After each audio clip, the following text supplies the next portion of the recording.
Mossad target చేసిందంటే ప్రాణాలపై ఆశలు వదులుకోవాల్సిందే. Israel నిఘా సంస్థ చేపట్టే ఆపరేషన్ చూస్తే శత్రువుకు చలి జ్వరం పుట్టాల్సిందే. ఎనిమి ఏ కలుగులో దాక్కున్నా వెతికి వెతికి వెంటాడి చంపడం మొసాద్కు వెపన్తో పెట్టిన విద్య.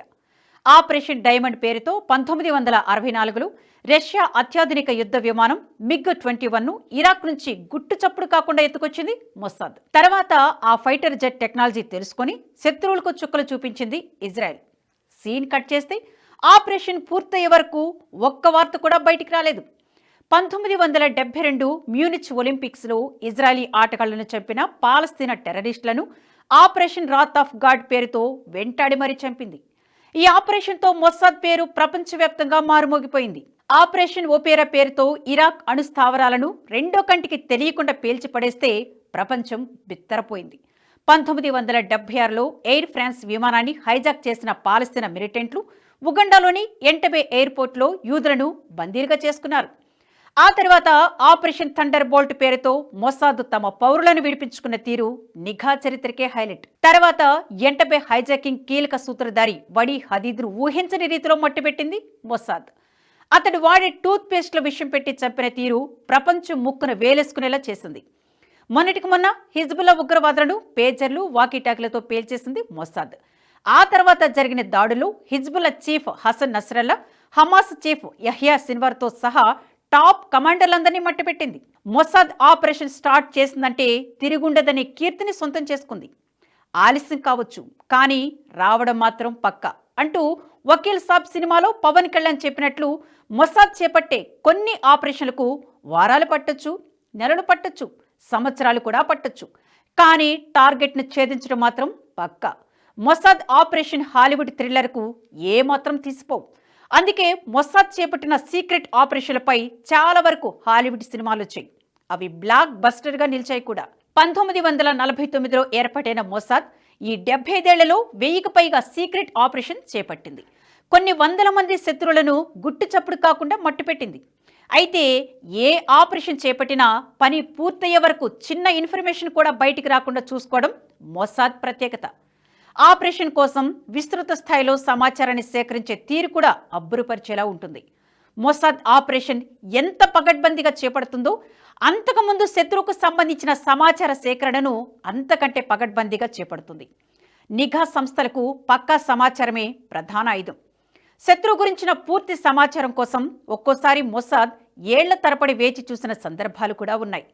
శత్రువు కదలికలు, రోజువారీ పనులు, ఏ టైంలో ఎక్కడ ఉంటాడు, ఎప్పుడు తింటాడు, ఎప్పుడు నిద్రపోతాడు, ఎప్పుడు ఎవరెవరిని కలుస్తాడు, ఇలాంటి అనేక విషయాలపై మొసాద్ దృష్టి పెడుతుంది. శత్రువు వీక్ పాయింట్లు తెలుసుకొని తదనుగుణంగా ఆపరేషన్కు ప్లాన్ చేస్తుంది. ఆపరేషన్లు చేపట్టడంలోనే కాదు, సమాచార సేకరణలు కూడా మొసాద్ దిట్ట అని చెప్తారు.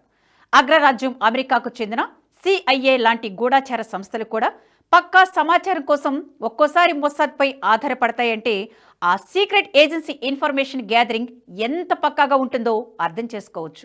మొసాద్ ఇచ్చిన సమాచారం ఆధారంగానే ఒసామా బిన్ లాడెన్ వంటి కరడు కట్టిన ఉగ్రవాదని అంతమొందించారని చెబుతారు. సమాచార సేకరణ కోసం ప్రపంచం నలుమూలలా మొసాద్కు ఏజెంట్లు ఉన్నారంటే అతిశయోక్తి కాదు. ప్రపంచ దేశాల్లో, ముఖ్యంగా అరబ్ దేశాల్లో సీక్రెట్ ఏజెంట్ల ద్వారా సమాచారం సేకరించడంలో మొసాద్ను మించిన నిఘా సంస్థ లేదనే చెప్పాలి. ఇందుకోసం 1970లోనే మొసాద్ ప్రత్యేక విభాగాన్ని ఏర్పాటు చేసుకుంది. వేర్వేరు దేశాల్లోని నిఘా విభాగాలతో కూడా మొసాద్తో సంబంధాలుంటాయి. వార్తా సంస్థలు కూడా మొసాద్ వేగులు ఉంటారు. ప్రముఖ అంతర్జాతీయ వార్తా సంస్థలను తమ ఏజెంట్లతో ఏళ్ల తరబడి సమాచారాన్ని సేకరిస్తున్న తీరు మరే నిఘా సంస్థకు కూడా సాధ్యపడకపోవచ్చు. మొసాద్ సమాచారాన్ని సేకరించే తీరుకు సంబంధించి ఇటీవల ది న్యూ ఇండియన్ ఎక్స్ప్రెస్ ఆసక్తికర కథనం రాసింది. ఇక్కడ మీరు చూస్తున్న వ్యక్తి పేరు రఫీ బర్గ్. గతంలో అమెరికా గూఢాచార సంస్థ CIAలో పనిచేసిన రఫీ 23 ఏళ్లుగా BBCలో జర్నలిస్టుగా విధులు నిర్వర్తిస్తున్నాడు. 2013 నుంచి పశ్చిమాసియా డెస్క్కు హెడ్గా పనిచేస్తున్నాడు. రఫీ కొన్నేళ్లుగా మొసాద్కు రహస్య సేవలు అందిస్తున్నట్లు గుర్తించారు. డ్రాప్ సైట్ న్యూస్ అనే సంస్థ 13 మంది BBC స్టాఫ్ను ఇంటర్వ్యూ చేసి మొన్న డిసెంబర్లో ఓ నివేదికను ప్రచురించింది. దీంతో రఫీ బర్గ్ పేరు తొలిసారి బయటకొచ్చింది. ఇజ్రాయెల్ వ్యతిరేక వార్తల్ని ఓ క్రమ పద్ధతిలో అడ్డుకుంటూ వాటిని అనుకూలంగా మారుస్తూ ప్రో ఇజ్రాయెల్ ఎడిటర్గా గుర్తింపు పొందాడు రఫీ. రఫీబర్గ్ లింక్డ్ఇన్ ప్రొఫైల్ ప్రకారం అతను 2001లో న్యూస్ రైటర్ అండ్ ప్రొడ్యూసర్ బీబీసీలో జాయిన్ అయ్యాడు. రఫీ 32 ఏళ్ల కెరీర్లో బీబీసీతో పాటు Sky News, ITN, AOL, AP television, live TV, Radio City, MFM radio సంస్థలో పనిచేశాడు. బీబీసీలో జాయిన్ కాకముందు అమెరికాకు చెందిన ఫారిన్ బ్రాడ్కాస్ట్ ఇన్ఫర్మేషన్ సర్వీస్ FBISలో 3 ఏళ్లు పనిచేశాడు. CIA అనుబంధ సంస్థ కావలసిన నిఘా సమాచారాన్ని అందించడంలో FBIS కీలక పాత్ర పోషిస్తుంది.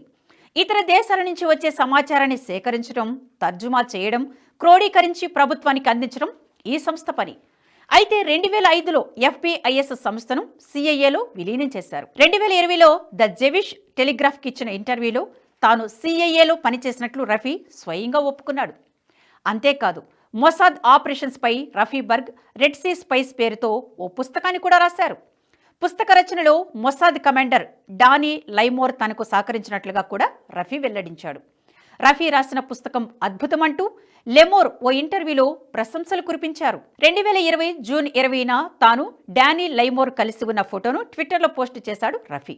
అంతేకాదు, రెడ్ సీ స్పైస్ మొదటి పేజీలో ఏకంగా మొసాద్ మాజీ డైరెక్టర్ ఎఫ్రేమ్ హలేవీ రికమెండేషన్స్ కూడా ఉన్నాయి. ఇజ్రాయెల్ ప్రధాని బెంజమిన్ నెతన్యాహు ప్రశంసలు కూడా అందుకున్నాడు. నా పుస్తకం నెతన్యాహు బుక్ షెల్ఫ్లో చేరిందంటూ ట్వీట్ చేశాడు. పలు వేదికలపై రఫీబర్గ్ను నెతన్యాహు అభినందించినట్లు కూడా తెలుస్తోంది. రఫీ బీబీసీలో చేరినప్పటి నుంచి ఇజ్రాయెల్ పట్ల, ఆ దేశ సైన్యం పట్ల ఎంతో నిబద్ధతతో వ్యవహరించేవాడని తనతో పనిచేసిన ఎంతో మంది జర్నలిస్టులు చెబుతుంటారు. డ్రాప్ సైట్ న్యూస్ నివేదిక ప్రకారం 2012లో మొసాద్ చేపట్టిన ఆపరేషన్ కాస్ట్ లీడ్ సమయంలో ఇజ్రాయెల్కు వ్యతిరేకంగా కథనాలు రాయొద్దని తన సహచర జర్నలిస్టులకు సూచించాడట రఫీ. ఇది జరిగిన తర్వాత ఏడాదిలోగా రఫీబర్గ్కు బీబీసీ పశ్చిమాసియా హెడ్గా పదోన్నతి లభించింది. ప్రస్తుతం గాజాపై జరుగుతున్న దాడుల విషయంలోనూ ఎడిటోరియల్ హెడ్గా ఇజ్రాయెల్ అనుకూల కథనాలు రాయించినట్లు డ్రాప్ సైట్ న్యూస్ ఉటంకించింది. అంతేకాదు, తన ఇజ్రాయెల్కు సంబంధించిన కథనాలను రఫీబర్గ్ ఎడిట్ చేసిన తర్వాతే పబ్లిషింగ్కు వెళ్లాయంటే ఇజ్రాయెల్ ఏ రేంజ్లో సేవలు అందించారో అర్థం చేసుకోవచ్చు. ఇలా పెద్ద పెద్ద వార్తా సంస్థలను మొసాద్ తన వేగుల్ని పోషిస్తోంది. వార్తా సంస్థలోనే కాదు, పలు దేశాలని ప్రభుత్వ, ప్రైవేటు సంస్థలను మొసాద్ వేగులు పనిచేస్తున్నట్లు చెప్పుకుంటారు. అందుకే CIA, KBG వంటి కరడుగట్టిన నిఘా సంస్థలు తలదనేలా ఆపరేషన్స్ నిర్వహిస్తోంది. సాయి గారు, మీ మీద నమ్మకం ఉంది. మీరేం చేసినా దేశాన్ని మంచి చేస్తారు. మీరు OTT ఛానల్ ఓపెన్ చేస్తారు. Give me the honour to become the first subscriber.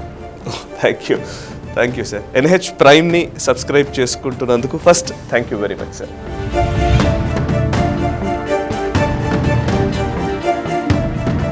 ఈ వీడియో మీకు నచ్చినట్టయితే లైక్ చేయండి, 10 మందికి షేర్ చేయండి. అలాగే కామెంట్ల రూపంలో మీ అభిప్రాయాలను మాతో పంచుకోండి. Nationalist hub group of channels ను సబ్స్క్రైబ్ చేసుకుని తెలుగునాట జాతీయవాద జర్నలిజాన్ని ప్రోత్సహించండి. ఈ వీడియో కింద ఉన్న బెల్ ఐకాన్ పై క్లిక్ చేయడం మర్చిపోవద్దు.